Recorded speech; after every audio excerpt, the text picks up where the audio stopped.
Please watch these video clips and I will come back to analyze them. Like, subscribe if you haven't, leave your thoughts in the comment section. And now to a story that has Nigeria's history books buzzing. Former DSS Assistant Director Dennis Amakere has broken his silence in a new book narrating the final moments of the late military ruler, General Sani Abacha, revealing that Abacha died of cardiac arrest during an intimate encounter at the Aso Rock Guest House at approximately 4:05 a.m. on June 8, 1988, in the book titled DSS at 40, My Journey Behind the Shield. Amakere reveals that he personally interrogated the young woman involved, a pharmacist who fled Aso Rock that night, and her first words to him were unforgettable. She said, "I did not kill him. He died on top of me." He died on top of me, Dr. Abati. I mean, Amakere's account, directly...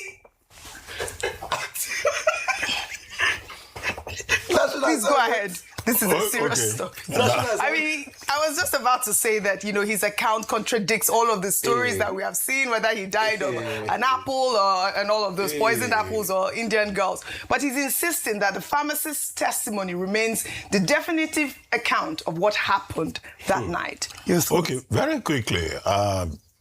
I'm sure you all know Mr. Dennis Amakere. Yes. He's been on this show many times. But he recently, I think last month, released a book, the book you are referring to.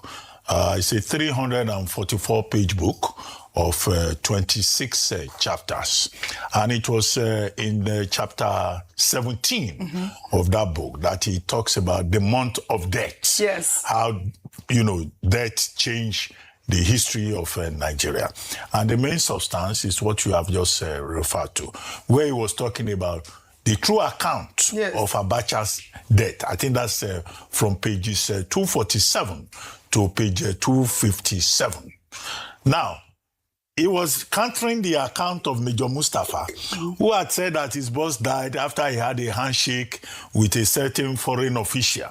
And that by 5 a.m. the following day, he had become, sick and then he died subsequently. And he argues in that book that what Major Mustafa was trying to do was to cover up his boss. But that what actually happened is that General Sani Abacha died on active military duty in one of the guest houses of the presidential villa. Because I assume that whatever he was doing in the guest house would be part of the assignment as commander-in-chief of the armed forces. But the detail is that he had bought an SUV for a girlfriend. Yeah. And then the girlfriend came with her pharmacy sister to go and say thank you to the CNC. And then they were taken to the guest house. Yeah. Then the main girlfriend left. The pharmacy sister, these sisters from hell, I think Mr. Amakere should have disclosed the identity in that book as a lesson for other women. The pharmacist stayed behind. And then in the course of cocodrie, of active commander-in-chief assignment, she said she noticed that the head of state of Nigeria was no longer breathing. Yeah. So she now found a way of escaping from the place. They've got her a car. She said, the head of state said, you should give me a car. She went back to Hilton, Transcorp Hilton. And then immediately she got there, she told her sister, by 7 a.m., she was already in an aircraft to Lagos. When she got to Lagos, they discovered later that the head of state had died. Yes. Major Mustafa now said, who was the last person with the head of state? So that was when the manhunt began. Right. At the time, Mr. Dennis Amakere was Director of Intelligence, Operations and Intelligence at the DSS Command in Lagos. That was how he came into the picture. They went and arrested a woman somewhere around Ojudu or Ogudu. And now he was the person that interviewed her. And that was when the woman said, I didn't kill him. He died on top of me. Interpretation. Head of State General Sani Abacha died on active duty within the proximity of the presidential villa. Is that? What duty of what? National assignment. No, Commander-in-Chief can give himself any assignment. So this is the clarification. What he's saying, This is the clarification. Duty. I'm watching it all. What is the duty? This is the clarification that Mr. Amakri has given, and that this should lay to rest all these speculations about Apple. That it wasn't Apple. Yes. It wasn't handshake. Yes. It was a 4:30 a.m. Incident while the head of state Abacha was attending to other urgent matters of state interest. I know. Others. He died fighting for Nigeria. Come on, really? He died This is the DSS. He fought- this is his account. At the end of the day, Sorry, it's his Dr. account. Abati, can we But I have a salute copy of the book, I the- must say, and I've gone through Yes. it. Yeah, My I've just father told you was the actually pages. in the book too, so I know. He yes, actually yes. called me to say that my father's name appeared in the book, page 18, all of that. So I do have a copy of his book, and I have interacted with Mr. Makary himself. So this is his So have I account. given And exact it account is of what exactly is in I have what a copy of the book, So too. I've I read it. Please, in honor of the active national service, I salute. Abacha died on active duty, national according service, to yes. Dr. Abati. That's good. Shall we just wrap up this politics story? Diplomatic bombshell. A Washington-based lobbying firm hired by Atiku Abubakar under a 12-month, $1.2 million contract says it has begun submitting over 60 pages of U.S. Department of Justice records on President Tinubu's 1993 drug trafficking forfeiture case to members of the Trump administration, Congress, and senior congressional staff. The firm says many U.S. government officials were previously unaware of the DOJ's allegation and intends to bring them to Trump's attention, particularly ahead of Tinubu's planned meeting with Trump at Onga in September. The documents allege that between 1988 and 1991, Tinubu opened and controlled multiple U.S. bank accounts used to receive and transfer funds alleged to be proceeds of heroin trafficking, resulting in a 1993 civil forfeiture settlement of $460,000. Now, the president has consistently denied wrongdoing, and the Presidential Election Petition Court ruled in 2023 that the petitioners failed to prove any criminal convictions. But Nigerians are reacting online, and I'll take Temi Tokwe's post on X. He wrote, President Trump faces more serious allegations on a daily basis. This will easily endear him more to his Nigerian counterpart. Atiku is only fooling himself. Meanwhile, Nigeria is ripe for strengthening its treason laws. While Miguel wrote, just imagine Atiku invested that $1.2 million on any poverty alleviation programs in Adamawa. But he chooses to waste that huge amount of money in chasing the ghost for a man who has been trying to run the country for decades. His biggest strategy is still running to the US for help.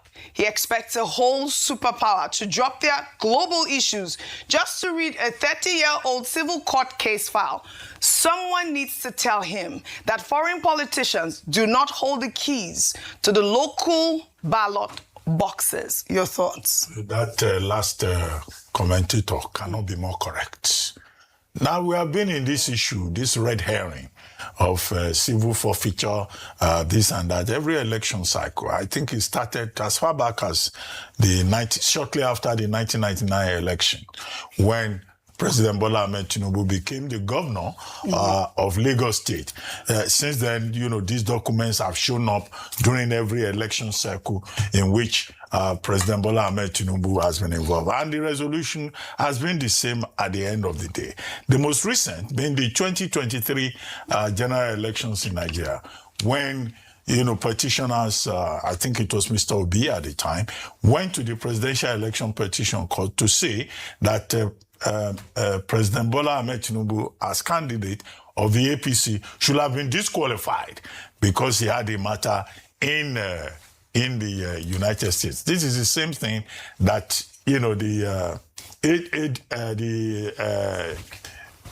the ADC, right? That's the party of ADC. ADC, yes. Atiku Abubakar. That's the same thing they've gone to exhume. The same basic material facts about heroin trafficking, forfeiture of $460,000, and then they are going to Donald Trump. Von Basten, that's the name of the PR firm that has dragged this up again.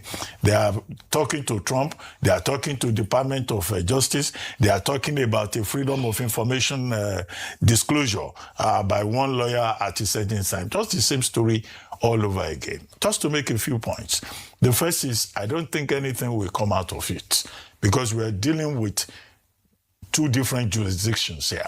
And that particular matter, no matter how it was resolved in the United States, has not even been registered in Nigeria. So you can't just go and exhume something without following the due legal process. That's one. Number two is that Alhaji Atiku Abubakar is spending over $1.2 million. $1 million. Yes, $1.2 million. $1.2 million to go and hire a PR firm in Washington. Now, we have PR firms here in Nigeria that are also doing very well. We have the Institute of Public Relations. We have distinguished public relations experts. Now, a man who wants to rule Nigeria, if he is giving out business, why doesn't he encourage the PR industry in Nigeria? There's nothing that Von Basten will do, whether to dredge up some material or to lobby in Washington, that we don't have people, PR firms with even international connections that they cannot do here in Nigeria. That's the second point. Right. The third point here is that people are saying Trump should take a decision on Nigeria. It's not Trump that will come and determine the outcome of 2027 election. And I think that it's some kind of unpatriotic pitch to think that, oh, if you blackmail a candidate in the Nigerian election, then Donald Trump will step in and say, this is what I want in Nigeria. Those who want to rule Nigeria should also respect the sovereignty of Nigeria and not go and lobby outsiders to come and embarrass Nigeria. The fourth point, and I think I can stop on that, is to say that the 2027 general elections should be determined by the Nigerian people. Whatever material fact anybody wants to protest, whatever present, whatever campaign anybody wants to push, let them do it here in a very competent and robust manner, and let the Nigerian people be given the opportunity to make an informed choice. Right. Nobody should dictate to Nigerians. Nobody is going to say you must vote for Tinubu by force. I know everybody You should be able to make your choice. It's just a sentence from you, Rufai, because you have spoken. Just a sentence and a question. Dr. Abati, why didn't you also slam the federal government for going to employ American PR firm? Why didn't they employ? It's the same logic. It's the same logic. We have a PR industry here that is thriving. Go ahead. We have experts too. We have experts here. I'm sure you all know some PR experts here. We need to, yes, we do a balance. Just quickly. Going to waste public funds and good resources. I don't think he has a right. He's within his rights to pursue this matter. And I do think that this matter of the forfeiture, like Dr. Abati said, has come up a number of times. It was not a criminal convention. Yes, it wasn't. But it's just the way that and the low level of expectations when it comes to leadership recruitment that we have that will sweep things like this under the carpet. All right. In any country, you would want to pursue it to the last. However, having said that, as a patriotic Nigerian this morning, I do think that we have to get to a point. I mean, I was talking about aid the other day. They say, no aid. But I say we should not collect aid, but any small matter like this, to go and report to President Trump. Somebody comes to go and report to President Trump.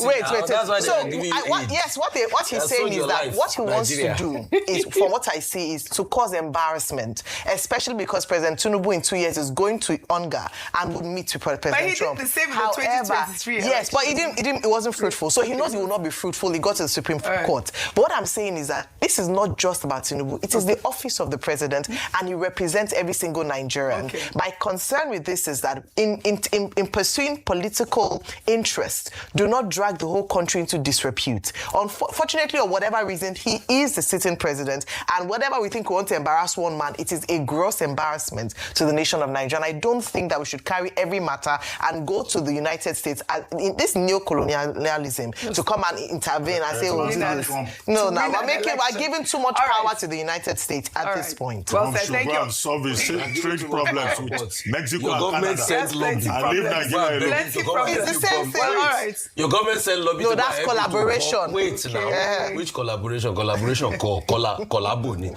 Your government sent lobby to go and beg Is you the director to go and help you fight We need to Boko have a Haram sense here. of pride Your, as a nation. your We need government have went a to sense of pride. meeting. We sent our NSC to go and meet. All right. And thank Thank you all. Thank you all for your submission. Thank you. No. Thank you for your This is submission. about choice.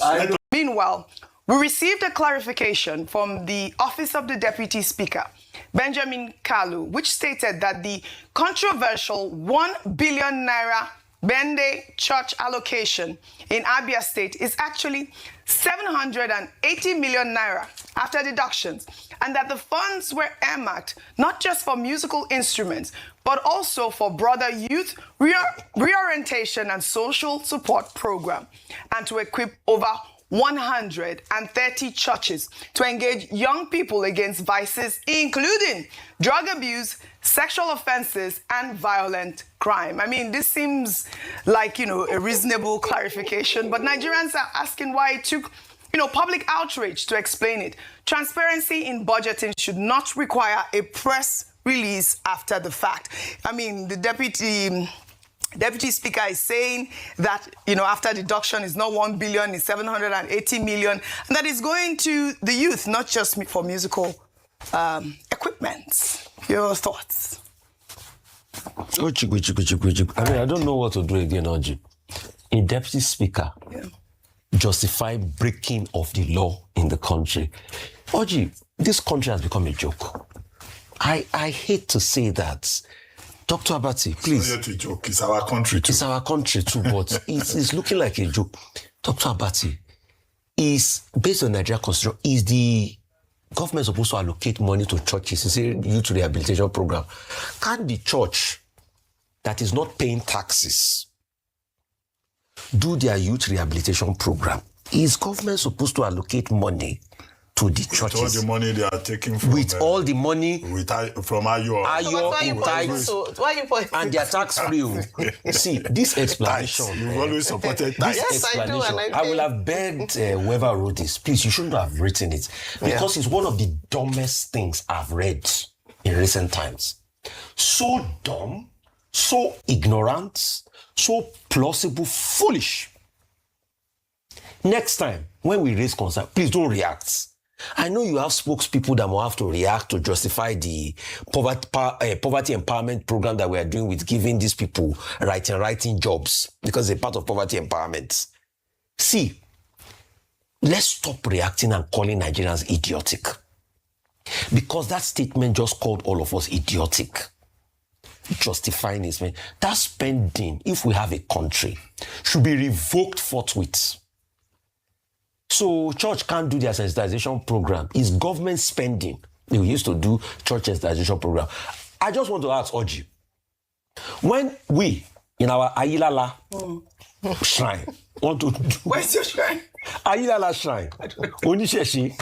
When we want to do our sensitization, or our Igbe shrine, we want to do our sensitization against insecurity in society, is government going to give me money? Can I put a request forward and say, our Ayilala, we want to do sensitization for insecurity in society or youth mobilization? Because we Igbe people, Ayilala people, Ogun worshippers like us, we can also do sensitization. There's no need for a state religion or let me even read further with that clarification. Oh yeah, there's a part that we really love there. 13 federal political electoral wards and over 200 churches. So about 200 churches are being catered to. What part are you talking about? My question is, how many factories does Bende have? Okay. They didn't say anything about... they can never have factories. And the first phase is going to 130 churches. But they can never have factories. Was it labeled constituency project? This expenditure. You see, whoever it's beginning to sound like constituency. Please, should not have even written that there. Yeah. Look for other ways to justify. It's our duty to clarify. I'm sorry. I'm sorry, please. I can teach you how to steal if you can't steal effectively. No, we don't do that. No, let me teach you how to steal. See, you can say research for snake for snake. You know snake venom I was talking about. We're talking about yesterday. Yeah, you can say a research for snake venom. You can go and conduct a study and say there's improvement in snake bite and everything. Are you encouraging? No. The country is oti budget. So let's be selling it. You know, at the end of the day, Nigeria is a secular state. It's a secular. That's just it. No, I'm saying it's stupid. That's what I'm saying. At least they should be more sensible. So I'm teaching them the better things to write. Include snake venom in the next year budget. So that which The stories we had when we were much younger about what happened to Abacha was, that he had some encounters with some women and they gave him apple to eat, and that's how he lost his life. We also had the thing of the handshake recently, or some years ago. There's one of the soldiers or military men that was working for him, Al Mustafa, and that one came out and said there was like an handshake with some foreign diplomat, and after the handshake, he became sick. But what we heard mostly was about the apple. He was poisoned by apples, um, something like that. So it means even that story that they told us, it's the truth is a little bit, just a little bit of the truth was inside it because there was a woman involved. But now it was not the truth because they now made it look like something totally different. That some women gave him apple, so you would think that maybe he was on a date or he invited some women over, and while they were on the table eating and something like that. But now we are hearing the real thing, and I'm saying the real thing because you've heard from these professionals. These are Abati, Rufai, Ayo, Oji. So if they're able to talk about it in this way, then why would I say that they don't know what they're saying? And the man that wrote it, the former DSS man that wrote it, um, he's someone that they've invited over and over on their platform and they know him. And he's also someone that wrote a book about it.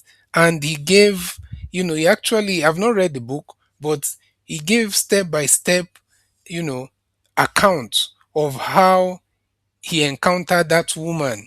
And if you saw Arbati also talking about the whole process of the woman running away and flew to Lagos, and they traced her and asked her question, but nobody was meant to know exactly what happened. Now we are knowing. Because I think after doing all of that, because of how embarrassing it is, then they decided not to let Nigerians know exactly what was going on. And they now came, I don't know who came up with that story of the apples. It was never an official story by the government, but that was the story that that was out there for people to start thinking that Abacha ate apples and apples so it was just, and it's so funny that some people believe that.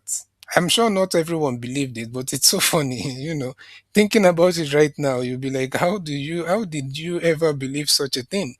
you know, Eating of apples and being poisoned and something like that. But this story shows that sometimes the truth is not exactly what it seems sometimes. The truth is not exactly what it seems. And things like this happen. Things like this happen. That's just the truth. And even apart from Abacha's case, how many times have you heard of, these older men passing on in the same circumstances, especially when they go and use some enhancing drugs. When they go and use those kind of enhancing drugs, those tablets that they take, and without knowing the level or without knowing if their hearts can even carry some of those medicine. Some of them use it, and before you know, you hear that while they were in duty, they passed on. So, and we've had it. So it's not. It actually sounds um like something that happens, But for whatever reason, they felt like it was very embarrassing. I don't know, maybe because of family and all of that stuff. But this is something that we've seen over and over in the news in recent times. You will hear of some people, passing on in similar circumstances. And up to now, we don't know who the lady is. They've not released the identity of the woman. So if it's false, if all this thing is a lie, I'm sure everybody would have known about the arrest of that woman and even where she is. and all of that. So the fact that they are still withholding all this information and all of that, I wonder what is going to happen to the man who wrote the book now. Or maybe he got permission to do it. But I think it's many years later, and right now, so many people don't really care so much. So many people don't really care so much. But yeah, we are not the one who said it. If people had start talking about these things, they'll say, "Oh, you're making false statements." But now you can see that sometimes what they call conspiracy theories sometimes is not really conspiracy theories. If somebody has said this thing, someone that has never interacted with, that is not in close proximity with these people, or in the people in power, if someone like that had said something like this, everybody would dismiss it and say he's just making his own stories up. It will look so far-fetched, but now you can hear it from people that are inside there, that was inside there. And for Atiku reopening the case of, trying to tell Donald Trump, you know, people, sometimes people are missing the point. I don't think the goal is to just make America come and demand the president of Nigeria to step down or the arrest him or something like that. No, I feel like it's more of reputational damage, and it's also affected the president last time. Um, it doesn't mean the president was not voted for. Some people voted for him, but at the same time, some people feel like the election was not. A lot of people felt like the election was not credible and that the results were not what people saw. The whole thing last time also affected the reputation of the president. You know, and anyhow you look at it, he won because he was declared the winner by the INEC. So but right now also, I think it's just the same thing. But right now, it might do a little bit more um, harm to the image of the president because than last time. Because don't forget that there's also this um, kind of focus or attention on Nigeria because of what has been happening, the insecurity and all of that. And so anything that paints the president in a negative light right now will do him more harm than it did the first, when he was running for his first term. So um, we'll keep following the stories to see what happens. Now, for Rufai saying that he's a Ogun worshipper, he didn't say I am an Ogun worshipper or something like that. What he said was we, people like us that are. So that's basically saying that he is. And it's freedom. That's why it's a secular country, it's a freedom of worship. As long as you're not committing crime, practicing some criminal activities in the name of religion, I don't think anybody has an issue with you. So, and the most important thing also, or one of the most important things, is also humanity. We've seen Rufai over and over again speak about things that are not going well in the society, and calling some people out that some other journalists would not dare do. So that fearlessness. So we've seen Rufai always over and over again um, speaking for the people that cannot speak, speaking for the voiceless and all of that. So I think I would like to look at it more of how you treat other human beings and how you deal with people. Now, spiritually, everybody have their own. I have a different a different direction because me, I'm a Christian. I believe in in Jesus Christ and all of that. So I'm a very proud Christian, but that does not mean that we are not also human or we will not show love to every human being because Jesus Christ commanded us to love our neighbors. He didn't say love your neighbors only if they love me or love your neighbors only if they follow me. He said love your neighbors, treat everybody kindly because we are all human beings. At the end of the day, we all share this world. We are all in this world together. So you cannot uh, you cannot be an island, and as long as it's a spiritual thing, serving God is spiritual. So it's between you and your God and the God you worship. It's between you and God that you worship, you know. So, but the most important thing is how are you treating other people? And from what I've been seeing from Rufai so far, if I ever have a chance to tell him about Jesus Christ, I can tell him that Jesus is the way, the truth, and the life. You know, No one comes to the Father except through him. And follow Christ. He is the light, he is the truth, and all of that. I can say all of that, and at the same time, I can also appreciate the good things that he is doing for humanity.